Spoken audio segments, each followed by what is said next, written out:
Sehingga karakter itu tuh kapan itu terwujud? Karakter yang maunya Jombang berkarakter itu kapan gitu loh? Gitu loh. Ya kan, kapan itu ditengahi gitu ya? Oke, kita persingkat aja Pak Imam.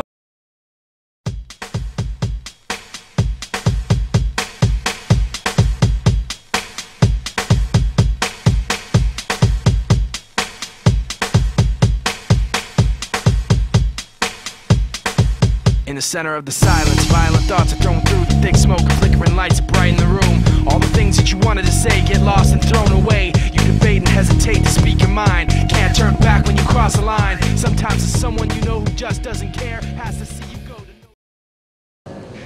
Assalamualaikum warahmatullahi wabarakatuh. Waalaikumsalam warahmatullahi wabarakatuh. Aman ya Lur ya? Aman. Ketemu dengan saya Andi Setiawi Bowo, bapak rumah tangga yang suka mendengarkan cerita-cerita gitu ya. Malam ini saya ada di Angkringan Rebung. Angkringan Rebung itu salah satu wilayah usaha yang dimiliki oleh kawan-kawan dari komunitas Rebung. Sesuai dengan kaos yang saya pakai, komunitas Rebung Mojokerto gitu ya.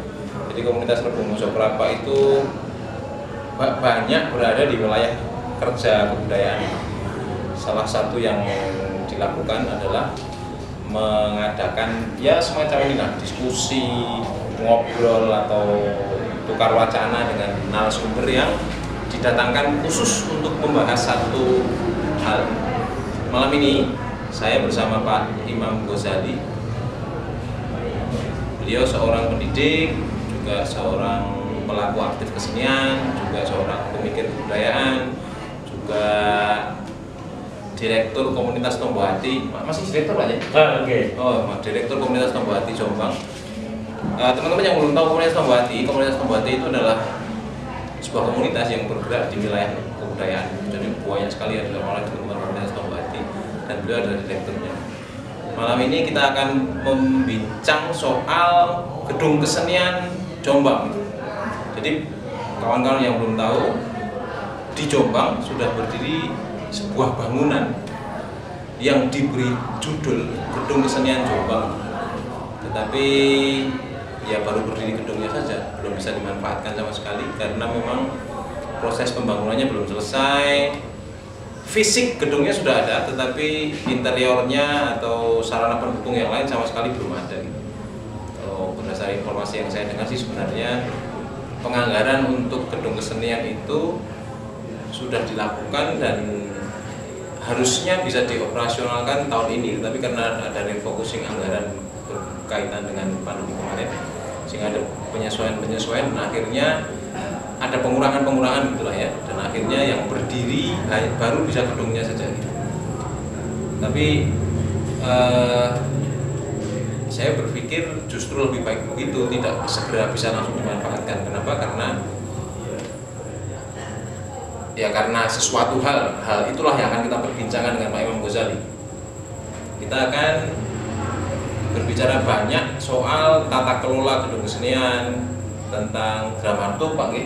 Dramaturg, bagaimana sih mengelola gedung kesenian yang bagus itu, siapa sih harus bertanggung jawab pada sebuah kegiatan yang akan dilakukan di gedung kesenian dan sebagainya.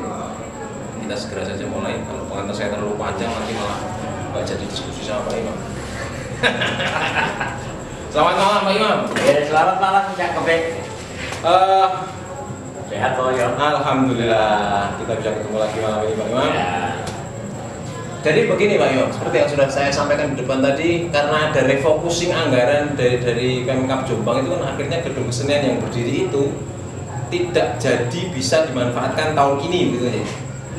Atau gimana Pak Imam? Soal politik anggaran, ya. Ya kita tidak tahu Mas, karena saya sendiri kan di luar sistem soal itu ya. Iya, jadi kita akan membincang ini kan dalam konteks bagaimana gedung kesenian itu menurut perspektif para pekerja seni. Nanti kalau saya ngomong soal politik anggaran, masalah politik anggaran saya nggak tahu ya. Bagaimana ubetnya di sana itu, bagaimana kita kan nggak tahu. Iya. Jadi kalau kita bicara tentang ruang publik, yang salah satunya adalah ruang publik Ya, kita pertama kali itu memang harus memaknai sejatinya apa yang namanya gedung kesenian. Betul. Nah, selama ini gedung kesenian itu hanya dipahami sebagai sebuah tempat untuk pertunjukan semata. Ya, betul. Itu kalau di daerah ya. Ya. Di daerah atau di daerah seperti daerah kita. Jadi pemahamannya kira-kira seperti itu. Kalau saya membacanya itu adalah pemerintah membangunkan sebuah gedung ini fungsinya untuk tempat pertunjukan. Ya. Tujuannya mungkin untuk murid-murid budaya Jombang. Ya. Tapi kan tidak sesederhana itu. Karena goalnya itu mesti harus kita pikirkan. Muri-muri itu kayak apa? Pelestarian itu kayak apa? Wongton sekarang konsep pelestarian itu sudah bergeser. Geser dari mana ke mana? Bergesernya karena faktor jumlah pelestarian. Kalau melestarikan ini kan berkaitan dengan penyerapan anggaran yang cukup besar. Taruhlah saja misalnya ada candi yang ditemukan banyak di Jogja. Ya, betul. Nah, kalau misalnya pelestarian itu pertama kali kan ini harus dimunculkan, harus rekonstruksi berapa aset pusaka budaya yang baru saja ditemukan. Dan kalau misalnya bicara soal merekonstruksi luar biasa biayanya. Ya. Itu butuh berapa tahun akhirnya gitu. Wah, enggak jadi-jadi gitu. Jadi makanya di Undang-Undang Kemajuan Kebudayaan itu konsep pelestarian itu harus dilihat secara utuh dari penyelamatan, kemudian pembinaan, pengembangan sampai pemanfaatan. Itu benda dan tak benda, Pak? Iya sama gitu. Nah, kembali lagi pada persoalan gedung. Nah, saya pikir kita itu sebagai pekerja kesenian melihat gedung kesenian itu tidak semata-mata tempat pertunjukan, tempat atau ruang pamer hasil karya, tapi gedung pertunjukan harus dimaknai sebagai satu institusi pendidikan alternatif. Artinya nanti soal konsep ini akan dibarengi dengan sebuah kayak apa tata kelolanya. Iya.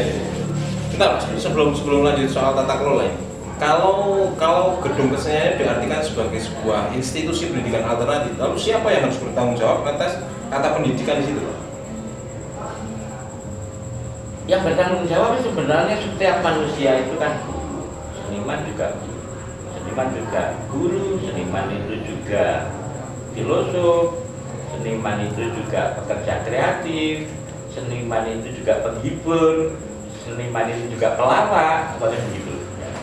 Jadi siapa yang menjadi guru ya tentu kembali lagi bahwa ruang publik kesenian itu adalah sejatinya yang menjadi pusat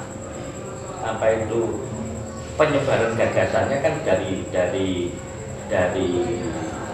kepala-kepala yang mempunyai kreativitas, punya sesuatu yang baru, punya kreativitas yang baru. Itu yang pertama. Jadi aku mengatakan kenapa gedung kesenian itu harus dimaknai sebagai satu institusi pendidikan alternatif. Mengapa gitu? Pertanyaan kan? Iya, itu yang mau saya tanyakan sebenarnya. Nah, itu. Ya biar kesenian itu menjadi media untuk menanamkan ideologi aparatur state gitu. Saya pikir dijelaskan dulu nih, ideologi aparatur state itu apa? maunya pemerintah itu kayak apa? Kalau misalnya maunya secara ideologi kayak apa? Ideologi budaya kan ada artinya nih ya? Tidak hanya ideologi negara, tentu ideologi negara itu maunya kayak apa? Kemudian ideologi soal lingkungan bagaimana? Gitu. Ideologi soal pendidikan itu kayak apa? Gitu. Nah itu kan perlu untuk di gagasan itu perlu diluang gitu, ditransformasikan ke masyarakat. Nah, hal yang paling efektif ya lewat institusi pendidikan dan institusi seni gitu. Karena pesan itu ya kalau di kesenian pesan itu kan akan menjadi laten, tidak terasa. Kalau di dalam pendidikan selama ini ada persoalan di dalam dunia pendidikan misalnya. Pendidikan formal maksudnya? Yang formal ya. Masih misalnya di tingkat tataran SD misalnya atau TK misalnya gitu. Sejatinya kan atau SMP gitu ya. Sejatinya kan transformasi nilai, karakter building. Gitu.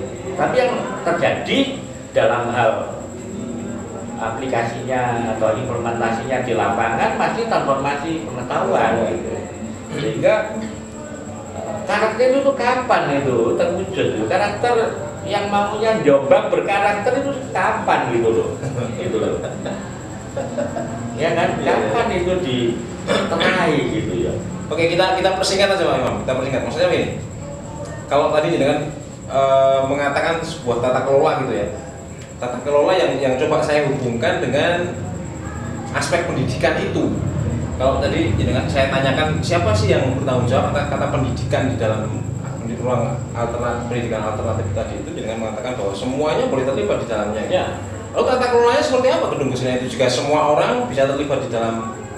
Nah itu penggunaan itu perlu pengaturan kan gitu. Ya. Perlu pengaturan. Ya.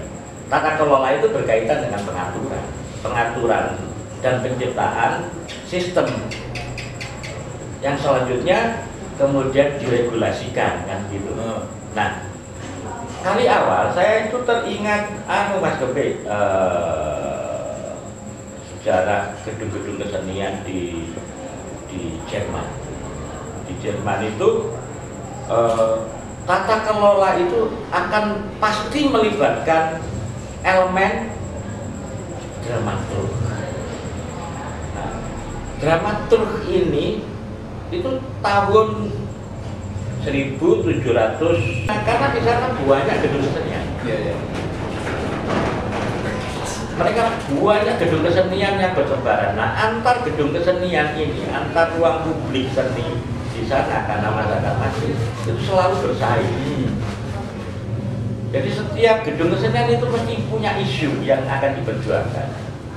Gedung A misalnya begitu, yang diperjuangkan ada isu-isu soal lingkungan.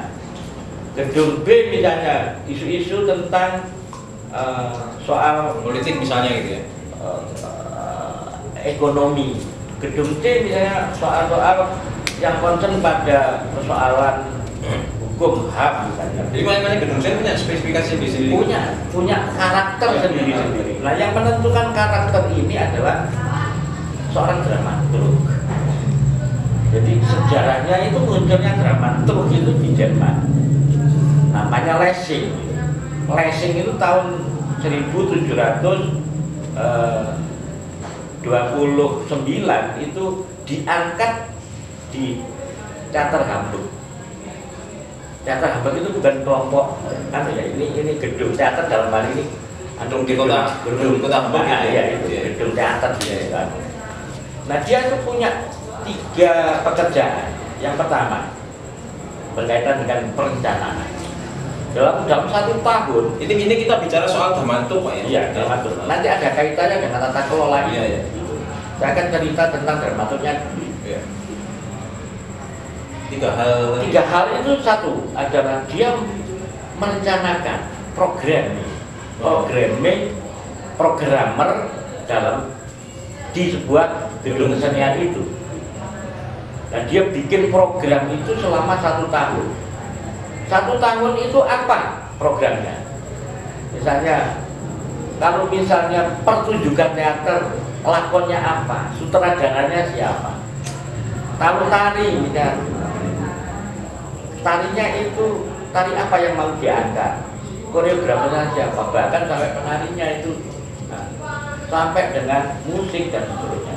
Dalam 1 tahun ini sudah tertata rapi. Kemudian program 1 tahun ini selanjutnya didiskusikan dengan direktur yang dibantu oleh para direksi gedung kesenian besar. Nah, kalau sudah di ACC, maka itu baru dipublish. Tentu ketika dia menyusun program itu berkaitan dengan isu, berkaitan dengan isu yang ingin diperjuangkan, sehingga programnya ini nggak seiringe gitu.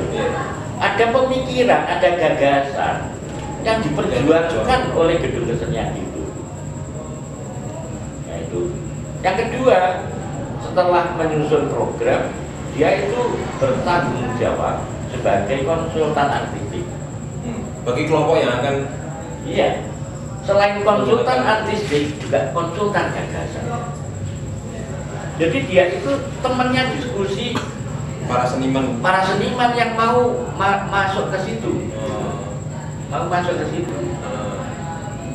Yang ketiga adalah sebagai mediator kalau misalnya terjadi pemahaman yang miss, atau mediator dengan penonton ketika saat diskusi publik, mediator sebagai penerang publisitas, mewakili, itu seorang dramaturg.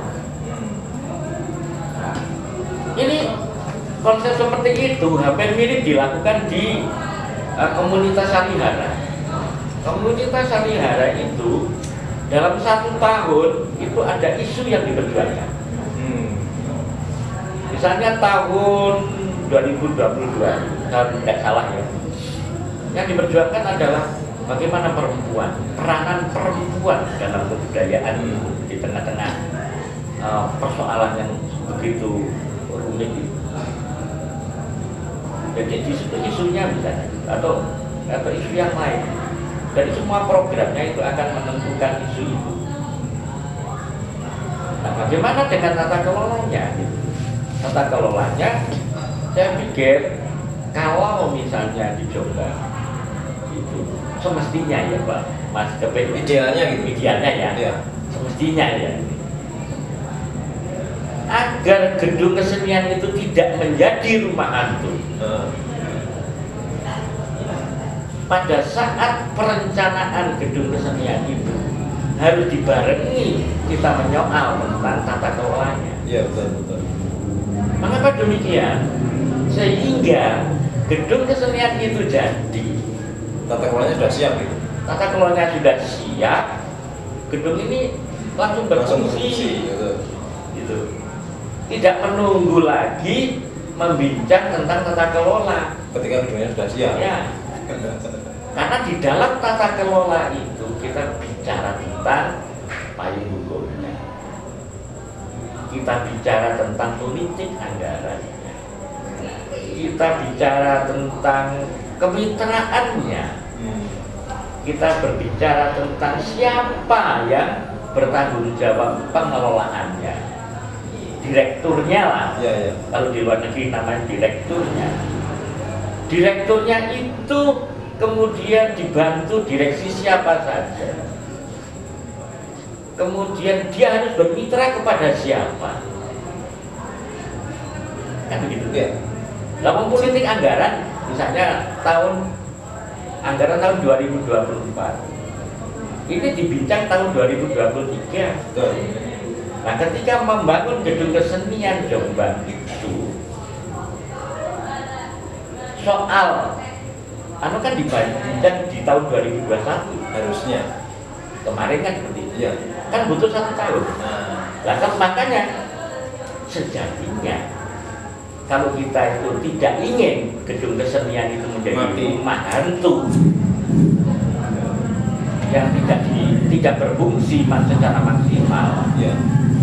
maka harus dibarengi dengan kita saat membidang perencanaan gedung kesenian itu harus dibarengi dengan bagaimana tata kelola. Betul. Kalau menarik bagi saya itu adalah gini. Tadi di dalam yang sampaikan soal dramaturg itu tadi Ya, ya, bahwa ada direktur dan direksi gedung kesenian ya. ya, Kalau misalnya nih, ya, misalnya itu dibawa ke wilayah Jombang, ya. siapa yang kira-kira harus ditempatkan sebagai direktur itu? Artinya direktur itu harus bagian dari birokrat Ya. atau justru orang-orang yang di luar birokrasi untuk sebagai direkturnya itu? Direktur. Kalau menurut jenengan direktur, karena kan fungsinya sangat strategis ya, karena itu jadi betul, jabatan gitu kan? Betul. Yang di gedung kesenian itu yang menduduki tempat yang sangat strategis itu adalah satu direktur. Iya. Yang kedua dramaturgnya. Direktur dan direksinya maksudnya ya. Direktur dibantu Direksi. direksi gitu. Itu bisa orang pemerintahan. Direkturnya, Iya. direkturnya orang pemerintahan bisa. Hanya persoalannya sekarang, secara teknis pemerintah daerah punya kan orang yang memang canggih pikirannya gitu loh. Itu punya enggak? Saya nggak bisa jawab ini ya teman-teman ya. Mungkin barangkali teman-teman ada yang bisa bantu jawab, nanti ditulis di kolom komentar ya. Enggak, karena ini soal tenaga teknis. Iya iya. Kasus di Jombang itu adalah kita tuh kekurangan tenaga teknis. Iya. Artinya jikalau direktur nanti yang menempati posisi sosok yang menempati direktur itu diambilkan dari birokrat, apakah tidak apa namanya ada dualisme gitu Pak nanti Pak? Artinya ketika dia sebagai direktur gedung kesenian maka dia harus memposisikan diri sebagai orang yang sangat independen gitu kan? Tetapi ketika dia harus kembali memposisikan dirinya sebagai birokrat, dia akan terjerat pada situasi yang membuat seorang birokrat itu kan memang harus independen. begitu ya. Oh iyalah. Karena kalau birokrat itu berpihak pada satu kelompok tertentu atau pada satu golongan tertentu, namanya kan tidak seorang birokrat yang punya integritas yang baik. Saya enggak berani itu kan? Iya, saya enggak berani komentar banyak soal birokrat ini. Lah kan itu kan etikanya begitu. Iya, etikanya kita itu begitu. bicara tentang etika birokrasi kan. Iya, iya betul. Namanya aparat sipil negara. Iya kan dia itu pelayan pelayan rakyat ya. Lah pelayan rakyat ya sopo wae to. Nah, maksud saya kan begini, misalnya nih. Misalnya Pak Imam sebagai bagian dari birokrat gitu ya misalnya. Kemudian Pak Imam ditunjuk sebagai direktur gedung kesenian itu gitu. Suatu ketika ada sebuah masalah gitu yang harus dijembatani antara direktur kesenian dengan birokrasi gitu. Posisinya kan jadi sangat ambigu gitu Pak. Saya harus berpihak kemana nih gitu. Dan kalau misalnya seandainya gedung kesenian itu dipegang oleh birokrat, ya itu kan ya nggak masalah karena itu toh tinggal itu birokratnya itu siapa? Karena Satpol PP lah nggak tepat. Ya kan? Ya, yang tepat itu di mana gitu dan siapa kan gitu. Iya iya. Ya kan? Karena otomatis direktur itu kan orang yang ngerti kesenian. Iya. Orang yang Paham administrasi lah. paham tentang birokrasi kesenian. Orang yang mempunyai regulasi tentang kesenian, ya begitu. Orang yang mempunyai pekerjaan mengembang tumbuhkan kesenian, orang yang memfasilitasi kesenian. Lah itu kan negara punya alatnya. Yang namanya siapa? Pemerintah. Iya. Nah, pemerintah kan ada Dikbud. Nah, Dikbud kan ada Kabin Kebudayaan. Di sana dibantu kasih kesenian, kasihan dan seterusnya. Gak masalah sebenarnya.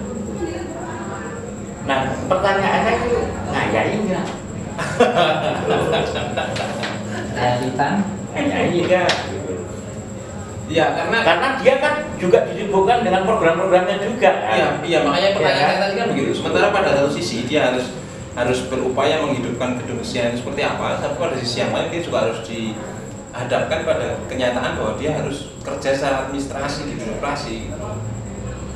Artinya kalau saya berpikir itu kan begini, misalnya direktur gedung kesenian itu adalah orang-orang yang benar-benar full bisa berpikir untuk pemberdayaan gedung kesenian gitu, tidak disibukkan dengan itu sudah tupoksinya kebudayaan, bagian kebudayaan itu kan tupoksi mas. Ya memang ya sudah itu pekerjaannya kan itu. Atau bisa dibantu oleh jabatan direksinya itu Pak. Makanya itu perlu kemitraan kan. Nah penting itu kemitraan. Kemitraan kepada dengan siapa? Kemitraan semisal karena Dewan Kesenian. Dewan Kesenian ini kan juga fungsinya sangat strategis. Iya. Mitra, mitra kerja gitu ya. Otomatis misalnya, jadi ini kita itu terbatas dengan tenaga. Saya tahu itu ya. Sekarang hitung aja, misalnya di kebudayaan ada berapa orang gitu. Karena ngayai melaksanakan program A, B, C, D, kan. Iya betul. Apa mana sih dong ke gedung kesenian ya? Iya. Walah modal itu satu pecah itu. Itu yang saya tanyakan tadi kan itu Pak. Yang saya tanyakan tadi kan itu Pak. Makanya butuh kemitraan. Iya. Kemitraan manunggaling kawula. Kemitraan itu sebenarnya. Oke, kalau bicara kemitraan, bagaimana seharusnya dalam tata kelola gedung kesenian itu kemitraan itu difungsikan dengan ideal lah. Idealnya seperti apa itu? Bisa mitra kerjanya karena kelompok-kelompok kesenian itu kan punya semacam perwakilan yang namanya Dewan Kesenian itu. Dewan Kesenian itu kan mesti harus menyuarakan secara adil semua pelaku seni jenis kesenian dan semua senimannya, pekerja seninya. Nah, kemitraannya lantas bagaimana? Seperti apa? Nah, bisa saja satu kemitraan untuk berbagi gagasan, berbagi untuk memikirkan sebuah konsepnya. Jadi bisa saja loh. Dewan Kesenian itu akan menjadi seorang dramaturg kalau misalnya kita ingin seperti di barat. Iya. Gitu. Jadi Dewan Kesenian bisa menjadi dramaturg. Itu kita bahas nanti. Akan banyak pertanyaan soal dramaturg. Kita bicara soal kemitraan itu dulu. Nah ya itu satu ya kemitraan. Nah, artinya kemitraan antara wakil-wakil seniman di dalam Dewan Kesenian itu dengan pihak birokrat yang berada di posisi direktur itu tadi. Ini saya mengembalikan apa yang jangan bicarakan tadi. Misalnya direkturnya adalah seorang birokrat, jajaran direksinya itu adalah kawan-kawan dari Dewan Kesenian begitu atau seperti apa?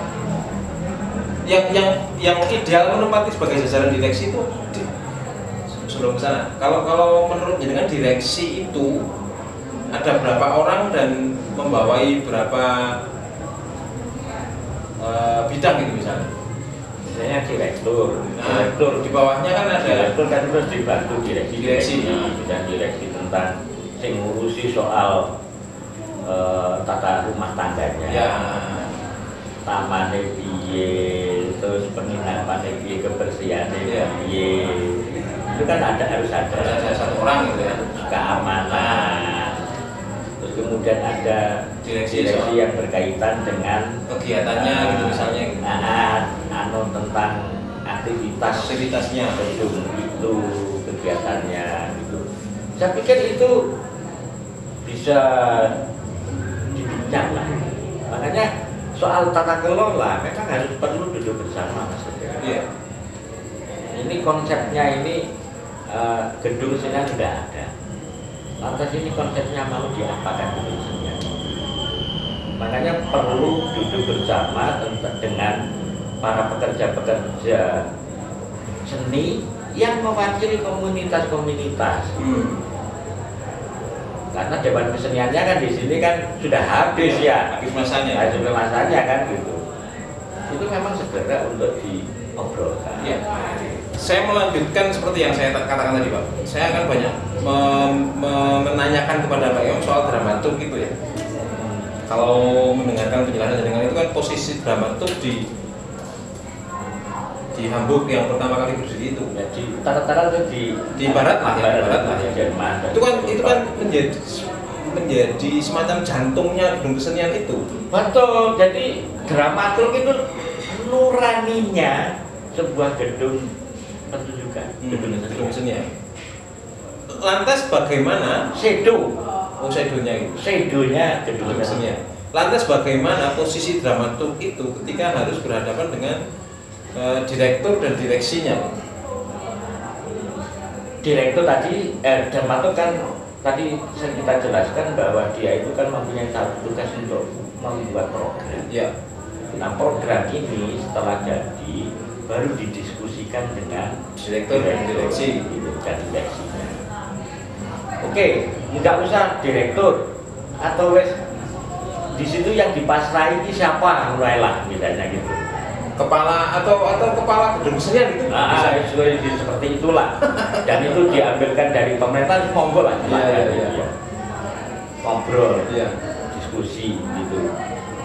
Oke Mas, itu setuju. Tidak ada intervensi, tidak diizinkan ada intervensi dari kepala gedung kesenian kepada dramaturg. Ya itu kan bekerja sebagai mitra gitu ya. Jadi mitra sejajar atau mitra yang sejajar gitu. Iya. Berarti dalam arti kalau begitu dramaturg itu tidak harus satu orang. Kalau di barat itu hanya satu ya. Ya, tapi kalau misalnya kita itu kan tidak bisa terus kemudian harus meniru barat kan? Iya, makanya. Ya. Wong kita itu literasinya juga bermasalah kita itu kan. Gitu. Ya maka bisa saja dramatik itu konsorsium misalnya. Ya. Kalau konsorsium sudah bentuknya apa? Oke, kita serahkan pada Dewan Kesenian. Memungkinkan ya itu. Mungkin kita bicara kondisi di Jombang ya kawan-kawan ya. Tidak melulu kita mencontoh persis apa yang dilakukan oleh orang-orang di barat sana. Kita menyesuaikan kondisi yang ada di Jombang. Makanya frame kita adalah tata kelola dan dramaturg gedung kesenian Jombang. Makanya pertanyaan saya mengarah ke sana gitu. Iya. Jadi bisa saja gedung Dewan Kesenian sebagai dramaturg. Ketika Dewan Kesenian membuktikan sebagai dramaturg yang mempunyai pekerjaan 3 wilayah itu, otomatis kan di situ kelihatan kemitraannya. Ada peran dari masyarakat seni yang turut memikirkan ini. Kalau misalnya ini ditangani oleh pemerintah gak mampu Mas, pecah gak sih? Pecah, yakin lah. Yakin gak? Dan akan menjadi rumah hantu. Sudahlah yakin lah, kita buktikan gitu. Aku nggak wani ngomongan kan soal birokrasi ini kawan-kawan ya. Loh, ini kan suara masyarakat sendiri. Iya, makanya saya lebih banyak bertanya aja ke Pak Imam. Begini Pak Imam, kalau kita bicara sekarang, kalau program mungkin tidak begitu menjadi masalah ya, penyusunan program masalah. Akan masalah juga. Masalah Mas. Menyusun program itu kan ada ilmunya, ya kan? Seperti di Jombang. Ini di Jombang ini ada masalah apa toh? Oke, isunya apa toh? Oh, isu tentang lingkungan, sampah, kan? Loh itu bisa diangkat ke gedung kesenian untuk turut diperjuangkan, turut disuarakan. Tapi kalau kita begini Pak, kalau kita melihat apa namanya ya, peri kehidupan di Jombang itu isu muncul sesaat kemudian tiba-tiba hilang gitu. Bagaimana dramaturg itu bisa membidik sebuah isu yang bisa dipelihara selama 1 tahun gitu? Bisa. contoh saja itu jelas kok sekarang. Kenapa misalnya saya contohkan lingkungan? Dunia itu sekarang itu isunya lingkungan. Negara itu isunya lingkungan. Jombang isunya lingkungan juga. Soal sampah Jombang itu berapa ton setiap hari? Dan tidak tertangani dengan baik juga.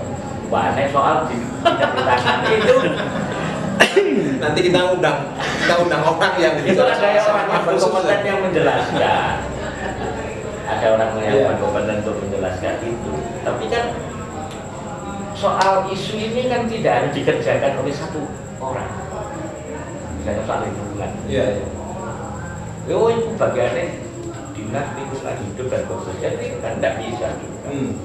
Kan mesti harus ditopang oleh satu, ditopang oleh dinas-dinas yang lain, ditopang oleh komunitas-komunitas yang concern pada lingkungan, juga ditopang oleh pekerja seni. Jadi kita berbagi peran begitulah kira-kira. Konsep Manunggalika Pulau Gusti ya Mas. Oh Jawa ya. Antara penguasa, antara eksekutif dan rakyat harus bersatu.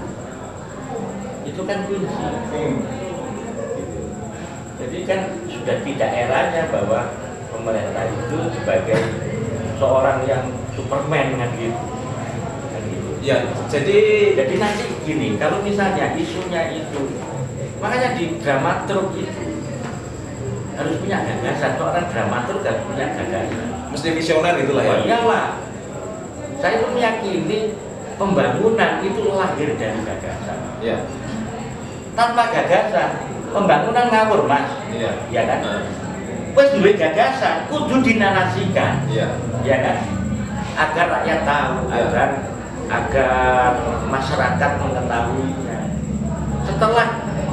Setelah dinarasikan baru kerja. Ya. Kan itu. Ya. Jadi saya pikir sebuah program yang berkaitan dengan tata kelola di sebuah gedung kesenian harus ada gagasan. Iya. Gagasannya apa? Oh, isunya ini ya. Isunya kita bidik tentang ekokritisisme lingkungan. Berarti gedung kesenian itu nanti Selama setahun? selama satu program satu dalam hal diklat misalnya bulan ini ada workshop tentang 3R. Ya. Konsep kreatif good. Ya. Orang teater sudah punya konsep itu. 3R kan baru-baru kemarin. Ya. Orang teater sudah punya namanya konsep kreatif good. Workshop tentang itu. Kemudian nek sastra yang dibedah, diskusi sastra, tema-tema ekokritisisme, tema-tema yang berkaitan dengan lingkungan. Kemudian kalau misalnya tari, misalnya temanya teater dan seterusnya.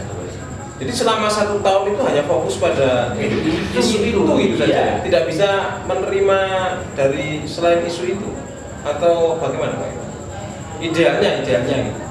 Nah, karena gedung kesenian sebagai institusi pendidikan alternatif ya Mas. Gedung kesenian itu dibangun itu kan tidak sesuatu fisik, tapi di sana ada pemikiran, Ya, ada gagasan. ada gagasan. Nek hanya kata benda, gedung kesenian sebagai kata benda, akhirnya hanya sebagai sebuah tempat pertunjukan. Iya, iya. Dan tempat pertunjukan paling pentas diarani wes berhasil. Iya. Tapi jejak pemikirannya, pesan, edukasi yang masyarakat mau dibawa kemana, itu kan tidak ada. Dalam kondisi Jombang yang sekarang ini, bisa nggak kira-kira seorang atau bukan seorang konsorsium dramaturg itu membidik satu isu, kemudian itu dilekatkan selama 1 tahun bagi gedung kesenian itu, bisa nggak itu dilaksanakan di Jombang itu? Bisa. Kenapa tidak? Tinggal sekarang kita itu mau gotong royong untuk memikirkan itu atau enggak? Satu. Yang kedua, harus semuanya mempunyai kedudukan yang sama dan saling menghormati dan saling berbagi dan menerima. Artinya kan begini memang. Kalau gedung kesenian sudah kandung berdiri gitu ya, tapi kalau mendengar statement dari Ibu Bupati kemarin kan diusahakan tahun ini ada anggaran untuk melengkapi gedung kesenian itu gitu. Interiornya dan prasarannya diusahakan tahun ini sudah bisa dipakai begitu lah, katakan gitu. Sementara tata kelola belum dibikin, dramaturg lah dalam tanda kutip itu juga belum ada, kepala gedung kesenian juga belum ada gitu. Apakah bisa diartikan bahwa tahun ini kalau menurut statement Ibu Bupati itu sudah bisa difungsikan, hanya lek bosane wong Jawa itu kacuk belundung apa ya? Syukur laku gitu, Pak. Siapanya ada gedung kesenian tahun ini bisa difungsikan. Nah kan statementnya Bu Bupati kemarin begitu.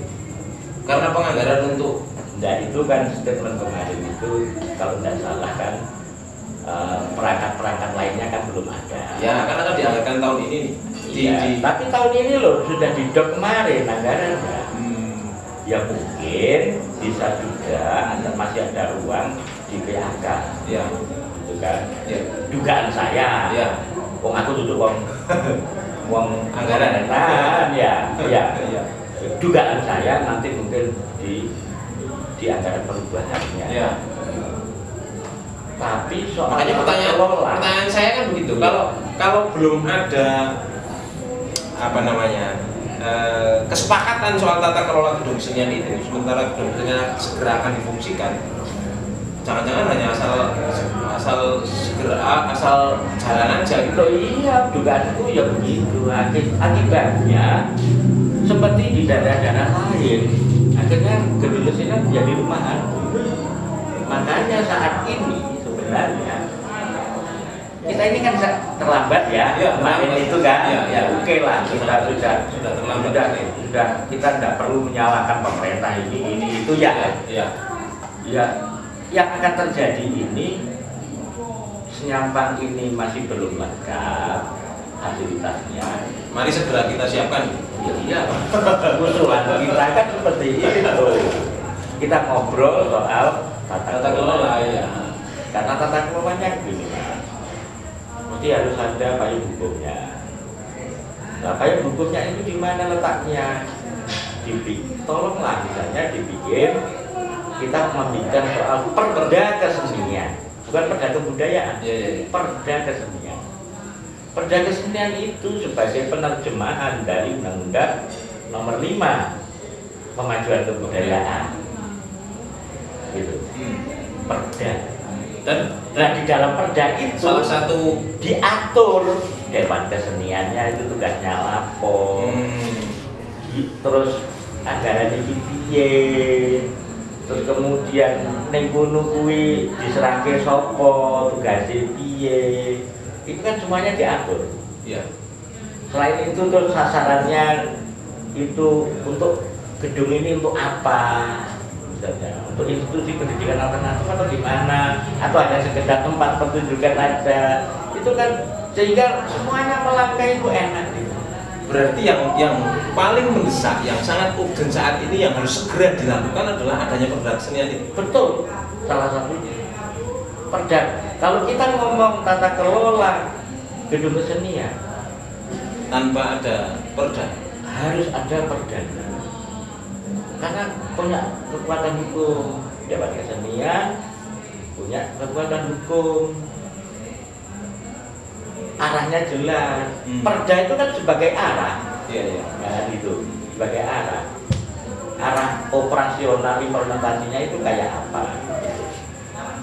Nah sesudah itu kita berbagi tugas, sopan juga bicara makro. Neng kene iki ora iso kaya barat misalnya, karena kita ini harusnya guyub ya. Oke, kalau begitu serahkan pada dewan kesenian. Direkturnya siapa? Gitu. Direkturnya oke, teko pemerintahan kasihan gitu. Kan begitu Mas. Karena kita bincang sejak sekarang. Biar apa? Biar anggaran juga, politik anggarannya bagaimana untuk Jelas ya. mengoperasikannya Jadi ini. sangat jelas. Iya. Terus kemudian nek ana wong nyewa itu Piye? piye gitu. Itu kan perlu perda Mas. Iya. Perda keseniannya. Iya. Lah nek misalnya iki gedung kesenian kanggo rakyat. Arep Ana komunitas Rebo ngajeng pentas ning kono. sewa. Mahal. Misalnya 6 juta sedina. Ayo modal. Ora ada seniman iki kere kok. Ada seniman iki kere kok. Saya tidak tahu bagaimana politik anggaran di daerah-daerah yang lain, Pak.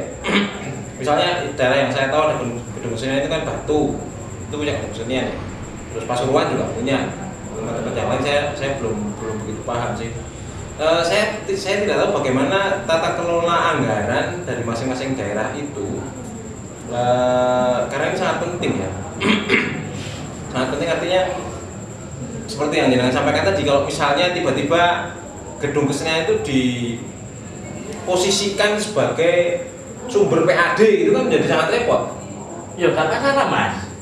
Yang penting kan ada regulasi yang mengatur. Makanya kan harus ada regulasi itu maksud saya. Kalau misalnya EO misalnya, yang profit oriented misalnya, Iya. seorang EO, lembaga EO mau pakai gedung kesenian, tarik mahal gak masalah. Di perdanya itu retribusinya berapa gitu. Misalnya kalau untuk EO semalam 6 juta, EO Mas. Nah, misalnya fungsi-fungsi pengembangan, fungsi-fungsi pembinaan, fungsi-fungsi memfasilitasi komunitas-komunitas, ya sudah ditarik sama. Misalnya gratis, ya juga tidak mendidik, Iya betul. iya kan? Iya. Kan ya butuh gedung kesenian itu bayar listrik, butuh merawat tamannya supaya elok, tidak kayak kuburan misalnya. Nah, gedung-gedung kesenian kan tidak dirawat kayak kuburan Mas. Iya. Akhirnya kan harapannya gedung kesenian itu menjadi objek wisata alternatif kan begitu. Kan memang harus fashionable. Aku nanggone gedung kesenian delok dapurane gedungnya rungsep, kotor dan seterusnya loh. Orang di dari kreasi mulai nggak ngeluh. Itu loh. Instagramable lah, Iya. Lah nek misalnya komunitas-komunitas tetap ditarik. Itu bentuk pertanggungjawaban. Tapi ya kompromistis lah. Oh iya, makanya perlu perda. Iya. Paling bahasanya retribusi. Iya. Retribusinya itu tidak sebesar kalau EO yang menyewa. Tapi kalau komunitas Rebo, komunitas di Menang misalnya gedung Bapak iki ya, pentas yo. Ora promosekno ya. Wong iki wong rakyat Jombang juga ya. Itu. Yo, mungkin retribusinya hanya 1.200.000 gitu. Kan terjangkau Mas itu Mas. Kalau Karena gratis teman ya orang mendidik apa rakyat rela untuk bertanggung jawab ikut merawat turut merawat. Iya. Ini yang berhubungan dengan tata kelola juga. Kalau menurut jenengan masih memungkinkan kan di tengah program yang sudah disusun oleh dramaturg itu nanti ada orang lain di luar yang sudah ada program itu untuk masuk memanfaatkan gedung kesenian. Bisa. Tetapi harus mengikuti Itu isu atau bagaimana? Bukan. Nah itu bisa Bukan. masuk perda atau nggak maksud saya gitu? itu kan mungkin kan misalnya acara ujuk-ujuk ya, Ya. acara ujuk-ujuk Iya. ya, gak masalah, asalkan schedule-nya nggak bertabrakan. Itu kan harus diatur juga dalam tata kelola itu kan. Mestinya ya. Di perda. Iya. Tata kelola ya. Tata kelola. Sorry, ya. Tata kelola. Ya, Kalau asalkan tidak tidak bertabrakan schedule. iya. Kalau kita membincang sesuatu yang ideal itu, dramaturg itu berarti nanti harus mempunyai peran untuk melakukan sosialisasi kepada semua calon pengguna gedung kesenian soal isu dalam tahun itu, Pak. Tidak hanya pengguna, tapi kepada masyarakat umum. Makanya akhirnya aku tadi bilang bahwa kita butuh kemitraan banyak orang. Taruhlah misalnya kalau program sudah disetujui oleh direktur, kalau soundingkan kanan kiri misalnya gitu ya. Oke, misalnya Dinas Pariwisata aku duwe program di festival dolanan rakyat.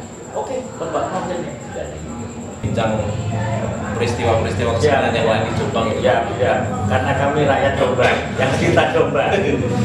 Pak, sekali lagi sebenarnya banyak sekali pertanyaan yang ingin saya sampaikan ke Pak Imam malam ini. Tapi ya mau nggak mau harus kita akhiri dulu lah. Biar nanti teman-teman lihat podcast selanjutnya gitu. Ini pemanasan saja gitu ya. Terima kasih sudah berkenan menyaksikan.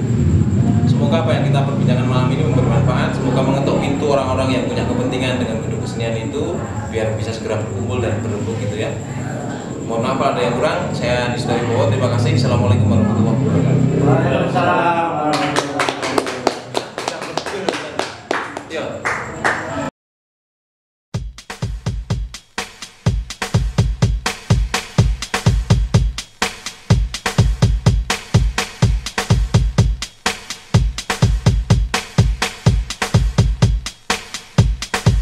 In the center of the silence, violent thoughts are thrown through the thick smoke, flickering lights brighten the room. All the things that you wanted to say get lost and thrown away. You debate and hesitate to speak your mind. Can't turn back when you cross a line. Sometimes it's someone you know who just doesn't care, has to see you go to know you.